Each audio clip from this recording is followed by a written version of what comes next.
Ah, je vais être aveugle encore. Hola!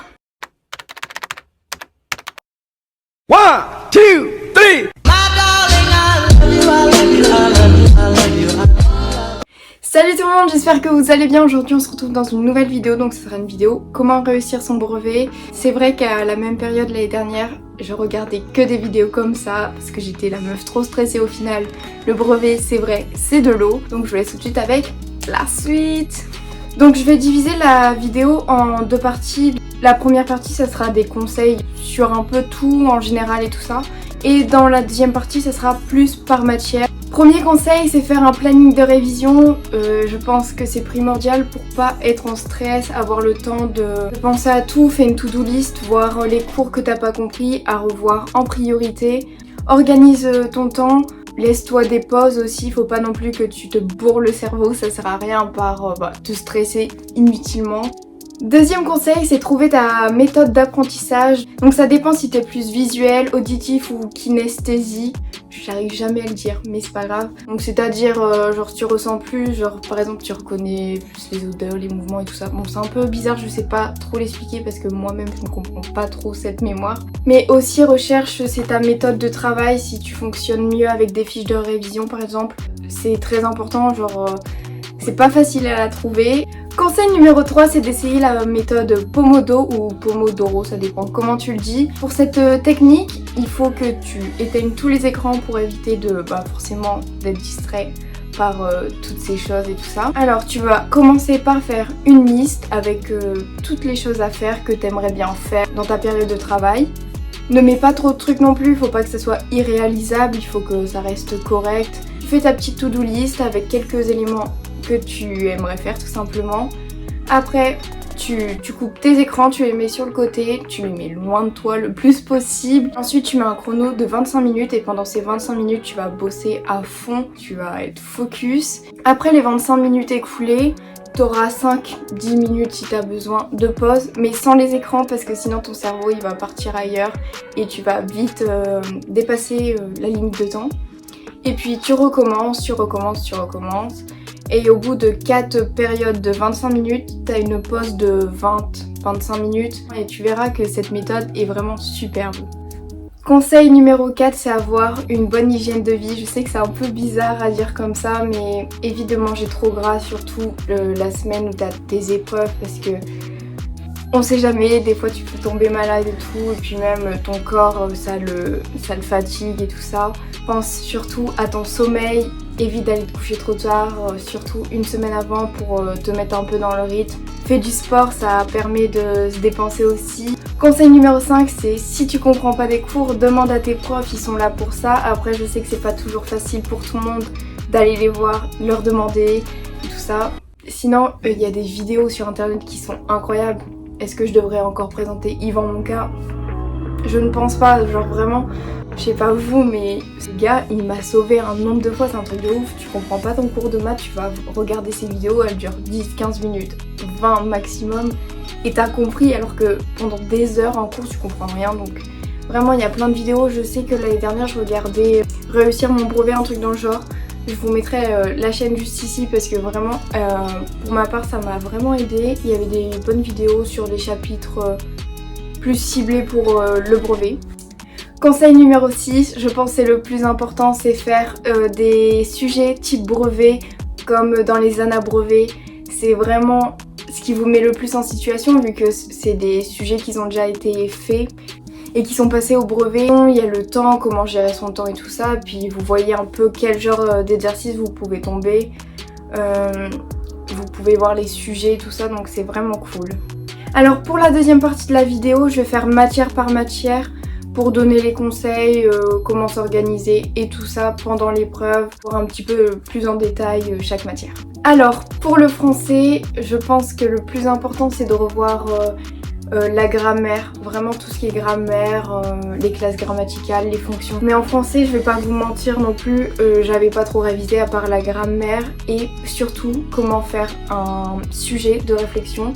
Pour ma part, je préfère le sujet de réflexion, après ça dépend des sujets et des questions le jour du brevet, parce que je trouve que le sujet de réflexion c'est moins casse-gueule, il y a moins de risque de faire un hors-sujet que imagination des fois on part vite à côté de la plaque. Après c'est mon avis personnel tout ça, mais pour le sujet de réflexion, revoyez bien votre plan.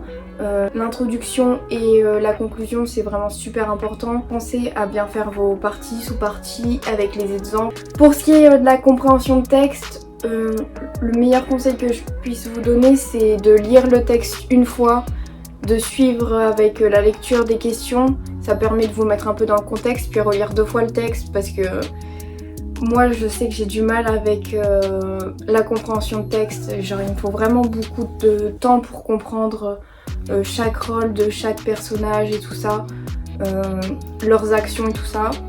Et puis au fur et à mesure que vous allez relire le texte, vous allez comprendre le lien avec les questions. Donc c'est vrai que c'est beaucoup plus facile.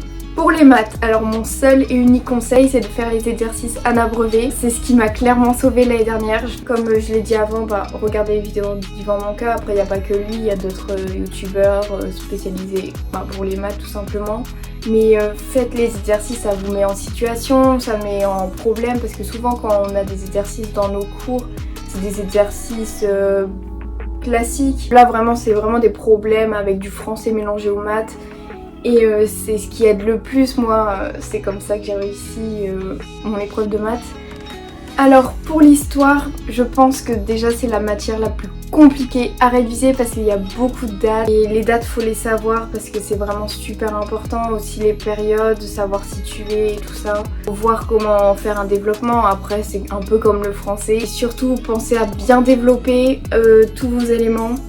Détailler un max de choses, montrer que vous savez des choses, même des petits détails, et vraiment ça peut faire la différence. Donc essayez de regarder aussi des vidéos pour essayer de mieux comprendre. Pour la géographie, donc je pense qu'il faut revoir surtout c'est tout ce qui est cartes et schémas. N'oubliez surtout pas, c'est vos crayons de couleur. Je sais que c'était arrivé à une amie l'année dernière et c'était un peu la cata, la panique à bord, mais finalement on avait trouvé tout.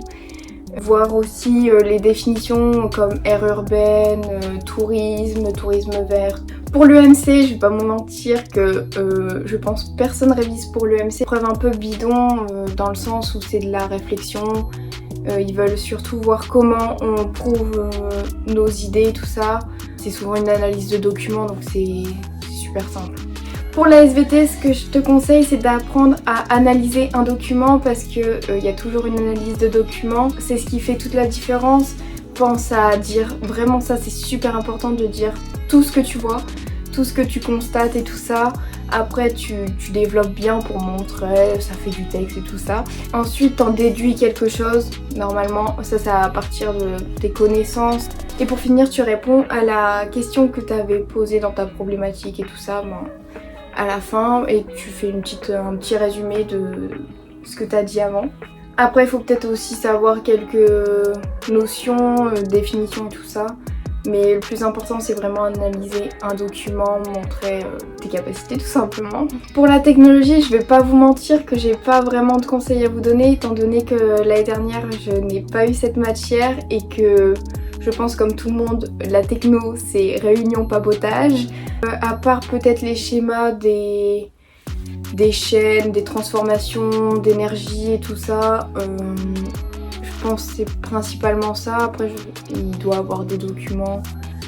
Allez voir dans les Anna Brevet, hein, j'arrête pas de le répéter, mais ça vous permet de vous mettre en situation réelle. Alors pour la physique, je vais quand même donner les conseils même si je sais que c'est pas la matière qui est sélectionnée cette année. C'est d'apprendre toutes tes formules par cœur, fais une fiche de révision avec tout pour le coup, c'est vraiment important. Surtout avec les unités, ça permet de pas mélanger si c'est en kilos, en grammes. Des fois on oublie avec le stress et tout ça. Ça c'est vraiment plus important de connaître ces formules, savoir à quoi elles servent, dans quelle situation et tout ça.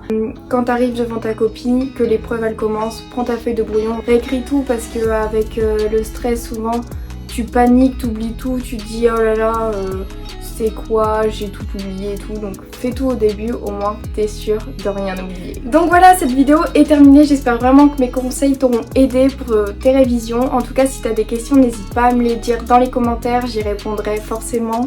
Et puis n'hésite pas à liker et t'abonner si la vidéo t'a plu, et en attendant la prochaine vidéo, je t'envoie plein de gros bisous. Ciao!